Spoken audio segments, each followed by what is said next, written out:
श्रीराम समर्थ. चिकित्सा मर्यादेपर्यंतच करावी.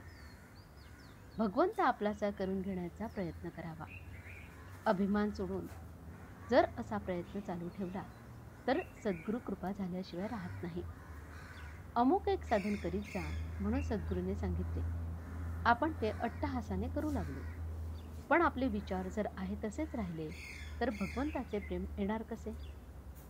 4-5 वर्षे खूप कष्ट केले, विषय बाजूला ठेवले, पण अजून कसा अनुभव येत नाही असे म्हणू लागलो तर साधनाचा जोर कमी होतो आणि निष्ठा घसरायला लागते. जे काही होणार ते सद्गुरूंच्याच इच्छेने, त्याच्याच प्रेरणेने होते अशी आपली ठाम श्रद्धा पाहिजे. साधनाचे प्रेम तो भगवंतच देतो हे आपण विसरून जातो. आपण पूर्वी साधन करीत नव्हतो, ते आता करू लागलो असा साधनाबद्दलचा अभिमान बाळगू लागलो तर काय उपयोग? सद्गुरूंच्या पायावर एकदा डोके ठेवले की काहींचे काम होते. यात सद्गुरू पक्षपात करतात असे कसे म्हणता येईल? आपलेच कुठेतरी चुकत असले पाहिजे याचा विचार करावा. आजवर देवाचे नाव घेणे बरे असे वाटत होते, परंतु घ्यायचे काही जमले नाही. ते आता घेऊ लागलो, हे त्यांच्या कृपेने घेऊ लागलो, हे नाही का समजू? प्रपंचात मनुष्याला धीर हवा. आपण भगवंताच्या स्मरणात निर्धास्त असावे. फार चिकित्सा करण्याने नुकसान होते.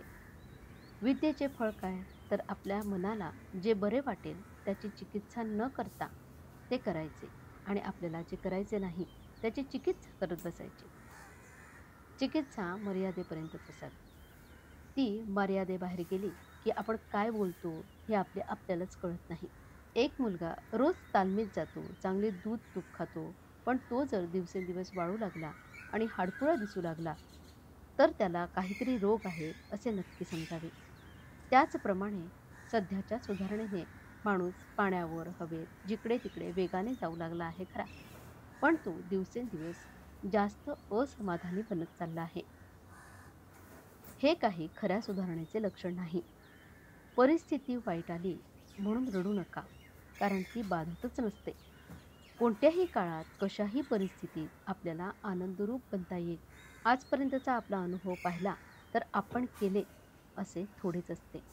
म्हणून परिस्थितीबद्दल फारशी काळजी न करता आपण आपले कर्तव्य तेवढे करावे. आपल्या वृत्तीवर परिणाम होऊ देऊ नये. अभ्यास केला तर थोड्या दिवसात हे साधेल.